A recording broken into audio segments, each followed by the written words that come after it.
신명기 26장 16절부터 19절까지의 말씀을 함께 봉독하겠습니다. 오늘 내 하나님 야훼께서 이 규례와 법도를 행하라고 내게 명령하시나니 그런즉 너는 마음을 다하고 뜻을 다하여 지켜 행하라. 네가 오늘 야훼를 네 하나님으로 인정하고 또 그 도를 행하고 그의 규례와 명령과 법도를 지키며 그의 소리를 들으리라 확언하였고, 야훼께서도 내게 말씀하신 대로 오늘 너를 그의 보배로운 백성이 되게 하시고 그의 모든 명령을 지키라 확언하셨느니라. 그런즉 야훼께서 너를 그 지으신 모든 민족 위에 뛰어나게 하사 찬송과 명예와 영광을 삼으시고 그가 말씀하신 대로 너를 네 하나님 야훼의 성민이 되게 하시리라. 아멘. 네, 오늘 설교의 제목은 지켜 행하라라는 제목입니다. 오늘 본문 말씀을 통해서 지켜 행하라라는 제목으로 함께 말씀을 나누도록 하겠습니다. 저와 여러분들은 예수님을 영접함으로 인해서 하나님의 자녀가 되었습니다. 하나님의 아들 예수 그 이름을 믿음으로 하나님의 자녀가 되는 그 권세를 갖게 된 것입니다. 요한복음 1장 12절에 보면 영접하는 자 곧 그 이름을 믿는 자들에게는 하나님의 자녀가 되는 권세를 주셨으니, 하나님께서 이렇게 우리에게 약속하셨습니다. 여러분, 우리가 예수님을 믿고 하나님의 자녀가 된 것은 권세라고 말씀하셨습니다. 그것은 어마어마한 권세인 것입니다.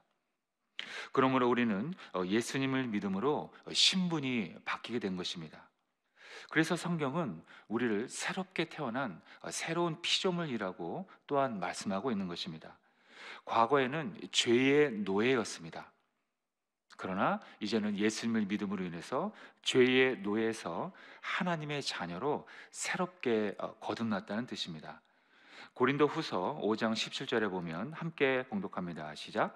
그런즉 누구든지 그리스도 안에 있으면 새로운 피조물이라. 이전 것은 지나갔으니 보라 새 것이 되었도다. 예수님을 믿기 이전에는 내가 의식하든 의식하지 않든 나는 죄의 노예였다는 것입니다. 나를 이끌어가는 그 주체가 바로 하나님이 아닌 나였기 때문입니다.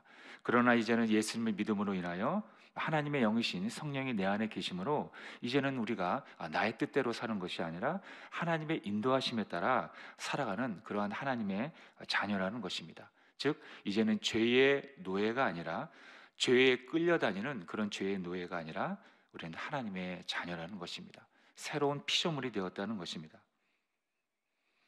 우리가 하나님을 믿는 그러한 자녀라는 것입니다. 그런데 만약에 우리가 하나님을 믿는 그러한 자녀임에도 불구하고 하나님의 말씀에 따라서 순종하지 않고 살아간다면 그것은 하나님의 자녀로서 합당한 삶을 사는 것이 아닙니다. 그러므로 우리는 하나님의 자녀답게 하나님의 말씀을 지키고 순종하는 것이 마땅한 도리라는 것입니다. 오늘 처음에 읽었던 본문을 보면 하나님은 이스라엘 백성이 긴 광야 생활을 하는 동안 그들에게 수없이 많은 계명과 규례와 법도를 주십니다. 우리가 알고 있는 하나님이 구약의 이스라엘 백성들에게 많은 계명을 주셨는데 그 대표격이 되는 게 무엇입니까? 십계명입니다. 그런데 하나님께서는 백성들이 그 계명을 그냥 듣는 것으로 끝나는 것이 아니라 마음과 뜻을 다해 지켜야 한다고 오늘 말씀하셨습니다. 그것을 들음으로 인해서 그냥 끝나는 것이 아니라 실제로 지키며 순종하라고 오늘 강조하고 있는 것입니다. 이렇게 우리는 하나님의 말씀을 들었다면 그것을 그냥 듣고 마음의 흡족함으로 끝나는 것이 아니라 실제로 이 현실 가운데 우리의 삶 가운데 지키고 순종해야 한다는 것입니다. 자, 그런데 문제는 이러한 사실을 우리가 모르는 것은 아니라는 것입니다.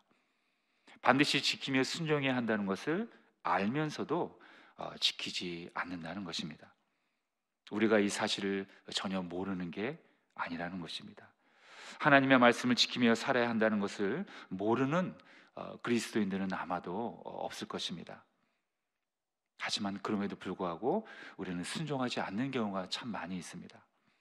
그렇다면 우리는 왜 하나님의 말씀을 지켜야 한다는 것을 알면서도 왜 지키지 못할까요? 오늘은 그러한 문제에 관해서 말씀을 나누고자 합니다. 우리가 하나님의 말씀을 지켜야 한다는 것을 알면서도 지키지 못하는 이유가 있다는 것입니다. 그것은 첫 번째로 하나님의 말씀은 지키기 힘든 것이라고 내가 아예 그렇게 생각을 하고 있기 때문입니다. 하나님의 말씀은 지키기 어려운 거야, 지키기 힘든 거야. 그것은 참 아주 특별한 몇몇 사람들만 지키는 것이지 우리 같은 보통 사람들은 정말 지키기 힘든 거야. 아예 그러한 선입견을 갖고 우리는 신앙생활을 한다는 것입니다. 그렇다면 과연 성경도 그렇게 말씀하고 있을까요? 과연 그것이 맞는 말일까요? 과연 하나님의 말씀은 지키기 힘든 것일까요? 하나님은 우리가 지키기 힘든 것이라는 것을 알면서도 굳이 우리에게 이렇게 힘든 것을 주셨을까요? 만약 그 생각이 맞다면 그것은 하나님의 사랑을 거부하는 교만한 태도입니다. 아니면 아직도 하나님의 완전한 사랑을 깨닫지 못하고 있는 것입니다. 여러분, 우리는요 사랑하는 사람이 생기면 그 사람의 말에 무조건적으로 순종하며 또 모든 걸 다 이해합니다. 왜냐고요? 사랑하기 때문입니다. 설사 내가 손해를 보더라도, 내가 설사 아프더라도 그 사람을 위해서라면 내가 손해보고 헌신합니다. 대신 눈물도 흘려줍니다. 그 사람을 위해서는, 내 사랑하는 그 사람을 위해서라면 희생하는 것이 전혀 아깝지가 않습니다. 내가 손해를 보더라도 아깝지 않게 우리는 생각합니다. 여러분들 중에 자신의 손자, 손녀가 막 이렇게 장난을 치다가 여러분들의 얼굴을 이렇게 실수로 핥혔다고 칩시다. 그렇다면 여러분들이 그 손자, 손녀를 폭행죄로 고소하는 사람이 있을까요? 좀 우스운 이야기는 합니다만 없을 것입니다. 왜냐하면 우리의 자녀를 우리는 너무나 사랑하기 때문입니다. 우리는 그 자녀들이 우리의 눈에 들어가도 아프지 않다는 표현을 하지 않습니까? 그만큼 우리는 내가 사랑하는 사람이 있다면 그 사람에게는 모든 것을 바치고 아낌없이 준다는 것입니다. 그 사람의 모든 것을 향해서 순종하고 그 사람의 말을 들어준다는 것입니다. 그런데 아십니까? 하나님께서는 우리를 너무나 사랑하셔서 당신의 아들 예수 그리스도를 우리 위해서 희생시키셨다는 사실입니다. 우린 이렇게 하나님의 아들이 희생될 정도의 엄청난 사랑을 받고 있는 사람들입니다. 하나님은 당신의 아들 예수를 죽이면서까지 우리를 살려낼 만큼 우리를 사랑하고 계신다는 거예요. 우리는 이 사랑을 빨리 깨달아야 합니다. 내가 하나님의 사랑을 받고 있다는 그 사실을 빨리 깨달아야 한다는 거예요. 어떤 분들은 교회를 나오고 오랜 신앙생활을 함에도 불구하고 이 사랑을 아직 깨닫지 못하는 분들이 물론 극소수지만 덜어 있는 것 같아요. 하나님의 이 놀라운, 이 크신 사랑을 깨닫게 되었을 때 우리는 그 받은 사랑을 통해 우리는 다시 하나님을 사랑할 수 있게 되고 또 옆에 있는 이웃을 사랑할 수 있게 되는 것입니다. 하나님으로부터 먼저 공급받은 그 사랑이 깨달아질 때 하나님도 사랑하고 이웃을 사랑하게 된다는 것입니다.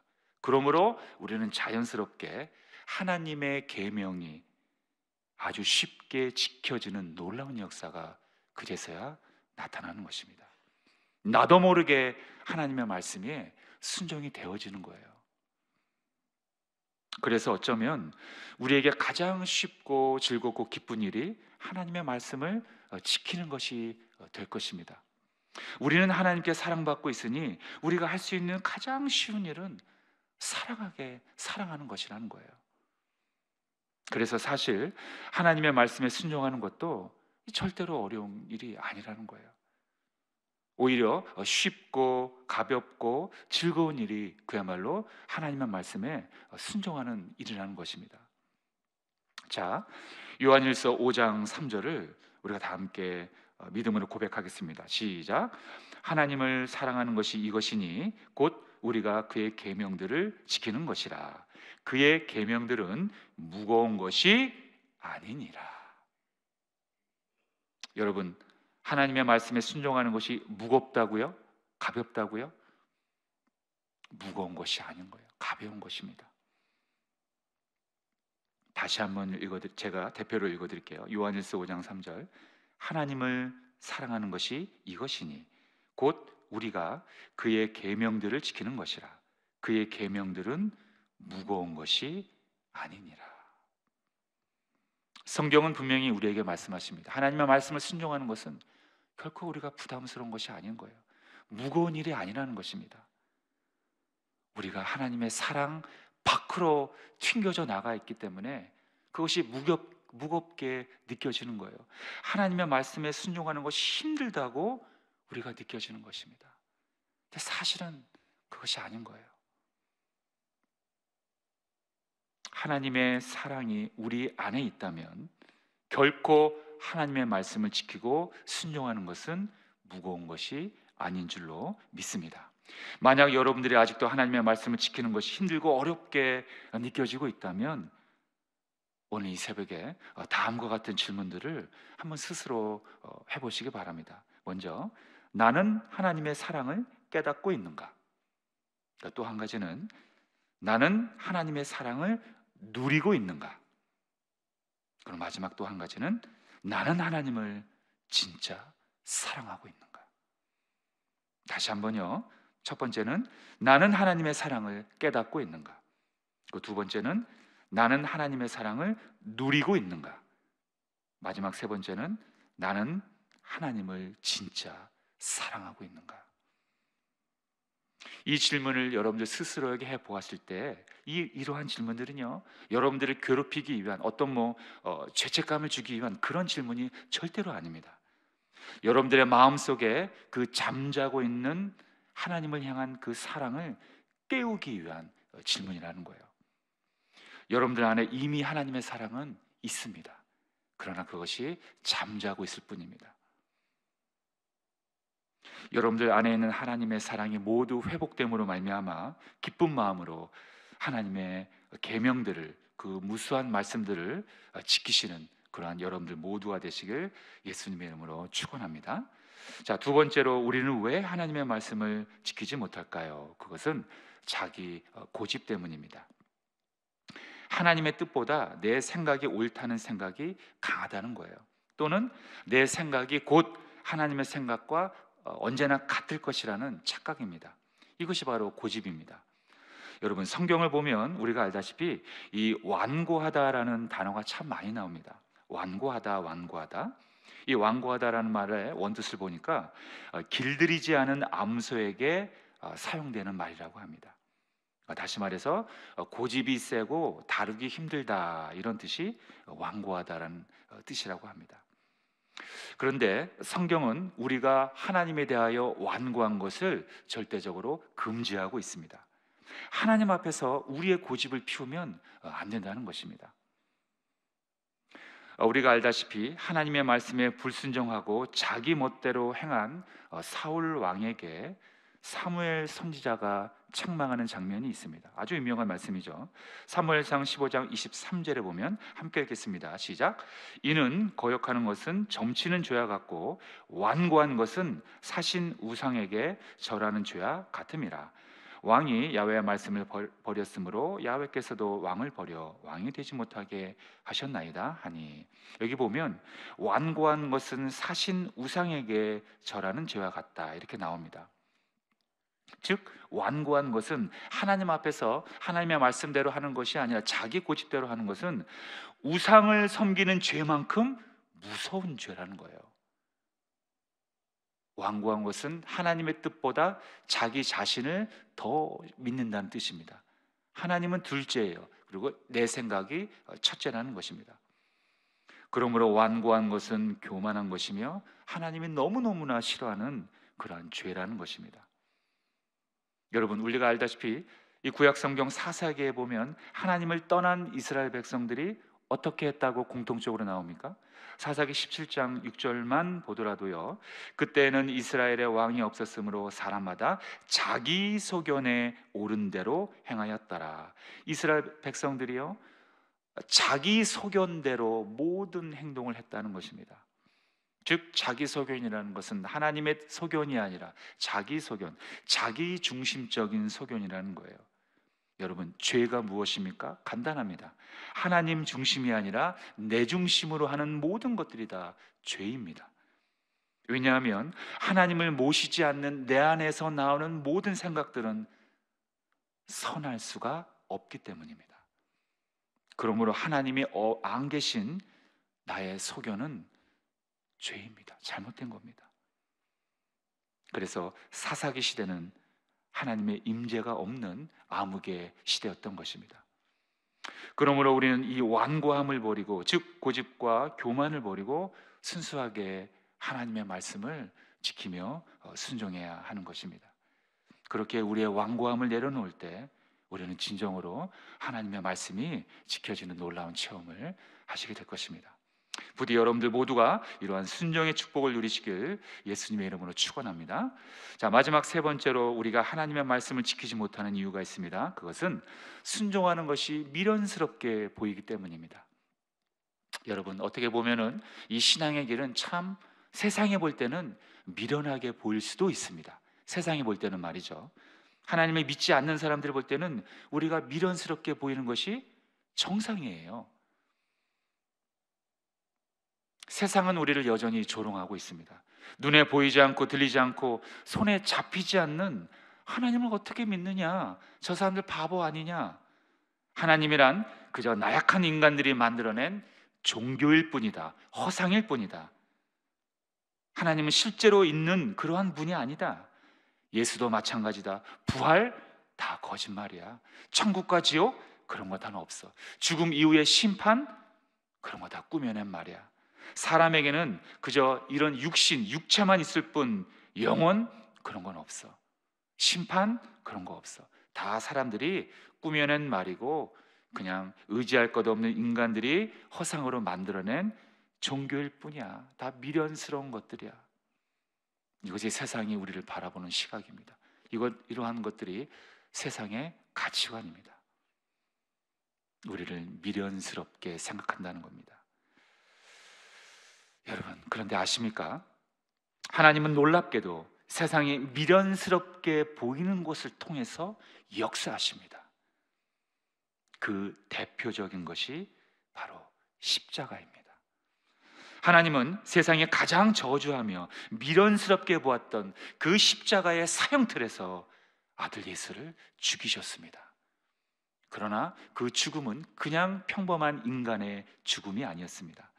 그 십자가상의 예수님의 죽음은 우리 모든 인류의 죄값을 대신 치러주는 엄청난 구원의 사건이었던 것입니다. 세상은 그 십자가상의 예수의 죽음을 미련스럽다고, 실패한 인간의 하나의 에피소드라고 그저 조롱했건만, 우리는 그 십자가상의 예수의 죽음을 통해서 우리가 죽지 않을 수 있는 영원한 삶을, 영원한 생명을 얻을 수 있는 그러한 구원을 얻었다는 사건입니다. 또한 그뿐만이 아니라 예수님은 다시 부활을 통해 우리의 영생을 확증해 주셨다는 것입니다. 그래서 예수님의 십자가의 복음을 깨닫는 자들은 하나님의 사랑을 자연스럽게 깨닫게 되는 것입니다. 세상은 십자가를 미련스럽다고 조롱했지만 오히려 우리는 그 십자가를 통해서 구원을 받는 놀라운 사건이 일어나는 것입니다. 이것이 하나님의 놀라운 신비이며 비밀인 것입니다. 지혜인 것입니다. 고린도전서 1장 18절부터 21절까지 함께 읽겠습니다. 자, 시작. 십자가의 도가 멸망하는 자들에게는 미련한 것이요 구원을 받는 우리에게는 하나님의 능력이라. 기록된 바 내가 지혜 있는 자들의 지혜를 멸하고 총명한 자들의 총명을 폐하리라 하였으니, 지혜 있는 자가 어디 있느냐, 선비가 어디 있느냐, 이 시대의 변론가가 어디 있느냐.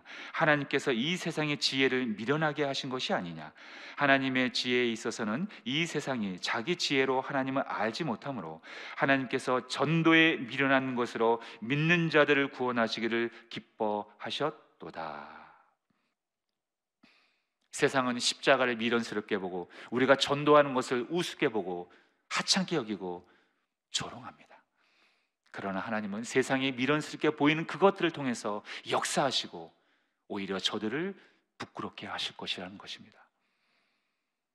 지난 월요일 일교구 성도님들과 함께 서현역 앞에서 노방전도를 했습니다. 그런데 어떤 분들은 우리가 전하는 전도제를 잘 받기도 했지만, 정말 어떤 사람들은 저희들을 경멸하는 눈빛으로 바라보는 분들이 참 많았습니다. 늘 노방전도할 때만 느끼는 거지만 우리를 경멸하고 하찮게 여기고 미련스럽게 생각합니다. 그런데 저는 그 사람들이 더 불쌍하게 보였습니다. 왜냐고요? 저들은 예수를 모르기에 구원받지 못하고 영원한 고통 속에서 영원히 존재해야 하기 때문입니다. 여러분들은 어떻습니까? 여러분들도 하나님이 미련스럽게 보이십니까? 십자가가 미련스럽게 보이십니까? 전도하는 것이 미련스럽게 보이십니까? 그래서 순종을 못하고 계십니까? 아닙니다. 그것은 잘못된 생각입니다. 세상이 미련스럽게 보았던 십자가의 형틀 때문에 우리가 구원받은 것입니다. 그러므로 하나님은 세상이 미련스럽게 보이는 그 십자가와 전도를 통해서 우리를 구원하셨고 또 많은 잃어버린 생명들을 구원하실 것입니다. 결론입니다. 여러분, 우리는 택함받은 하나님의 백성들입니다. 그러므로 하나님의 자녀답게, 백성답게 살아가야 합니다. 그러기 위해서는 하나님의 말씀을 들음으로 끝나는 것이 아니라 실제로 우리의 삶 가운데, 우리의 현실 가운데 지켜 행해야 하는 것입니다. 그런데 그것은 절대로 어렵고 하기 싫은데 억지로 하는 그러한 것들이 아니라는 거예요. 우리가 하나님을 진정으로 사랑한다면, 십자가의 그 은혜와 사랑을 진정으로 내가 품고 그 안에 거한다면 하나님의 사랑은 저절로 지켜지는 거라는 거예요. 가벼운 것이라는 것입니다. 무거운 것이 아니라는 것입니다. 하나님의 사랑 안에 거하시길 바랍니다. 예수님의 사랑을 다시 한번 묵상하시길 바랍니다. 십자가는 하나님의 능력이며 하나님의 지혜입니다. 그러므로 우리는 오직 십자가만을 자랑해야 할 줄로 믿습니다. 여러분, 우리가 이제 부활절이 얼마 남지 않았습니다. 이 새생명 전도축제 행복한 프로포즈가 얼마 남지 않았습니다. 여러분들 안에 있는 그 십자가의 사랑을, 영원한 사랑을 많은 분들에게 전하여 하나님의 사랑을 저들도 깨달을 수 있도록 여러분들 헌신해 주시길 바랍니다. 하나님의 이 거룩한 부르심에 순종하시길 바랍니다. 우리 모두가 한 마음이 돼서 이 분당교회 빈자리들이 모두 채워질 수 있도록 노력해 주시고, 또 여러분들을 통하여 구원받을 그 영혼들을 한 사람 한 사람 이름을 불러가며 기도하실 때 하나님은 여러분들의 기도에 감동감화되어 우리에게 성령을 보내주셔서 저 지옥으로 걸어가고 있는 많은 영혼들을 여러분들 통해서 이 자리에 불러 모아 주실 줄로 믿습니다. 십자가의 은혜를 전하는 그러한 승리하는 한 주간 되시길 예수님의 이름으로 축원드립니다. 기도합니다. 하나님 감사합니다. 하나님께서는 이스라엘 백성들에게 많은 계명을 주셨고 또 그것으로 끝나는 것이 아니라 지켜 행하라고 말씀하셨습니다. 이것은 곧 우리에게 주시는 말씀입니다. 우리 모두가 한 마음이 되어 하나님의 사랑에 거하여 하나님의 말씀을 지키고 순종하고 또 그 사랑을 전하며 살아가는 우리 모두가 되게 하여 주시옵소서. 오늘도 귀한 예물을 아버지 앞에 올려드립니다. 우리의 경제를 회복하여 주셔서 하나님의 기업이 되게 하여 주시고 또 어려운 자들을 도와주는 그러한 하나님의 사랑을 실천하는 우리의 모든 직장과 일터들이 되게 하여 주시옵소서. 하나님, 한 주간이 시작되었을 때 오늘도 승리하게 해주시고 성령으로 충만한 하루가 되게 해주시고 오늘도 우리가 부르짖는 모든 소리에 응답하여 주시옵소서. 우리의 가정을 회복시켜 주시고 아픈 자들을 치료하여 주시고 마음에 상처가 있는 자들을 위로하여 주시고 시험에 든 자들을 하나님께서 격려해 주시고 위로해 주셔서 다시 한번 주님의 몸된 교회로 나올 수 있도록 하나님 인도하여 주시옵소서. 예수님의 이름으로 축복하오며 기도드리옵나이다. 아멘. 하늘에 계신 우리 아버지여, 이름을 거룩히 여김을 받으시오며 나라가 임하시오며 뜻이 하늘에서 이루어진 것 같이 땅에서도 이루어지이다. 오늘 우리에게 일용할 양식을 주시옵고 우리가 우리에게 죄 지은 자를 사하여 준 것 같이 우리 죄를 사하여 주시옵고 우리를 시험에 들게 하지 마시옵고 다만 악에서 구하시옵소서. 나라와 권세와 영광이 아버지께 영원히 싸움나이다. 아멘. 자, 기도하는 시간입니다. 나라와 민족을 위해서 기도해 주시고 이영훈 대표 총회장님과 황선욱 담임 목사님의 목회 사역을 위해서 기도해 주시기 바랍니다. 교회 재직과 주의정들 또 파송된 선교사님들을 위해서 중보해 주시기 바랍니다. 특별히 3월 31일 부활주일 새생명 전도축제를 위해서 우리가 품었던 그런 태신자들이 많이 와서 하나님을 찬양하는 그러한 예수님의 부활을 찬양하는 놀라운 부활절이 되기를 위해서 기도해 주시면 감사하겠습니다. 또한 오늘 주신 말씀을 생각하시면서 다 함께 주여 삼창 부르짖고 통성으로 기도하겠습니다. 주여, 주여, 주여.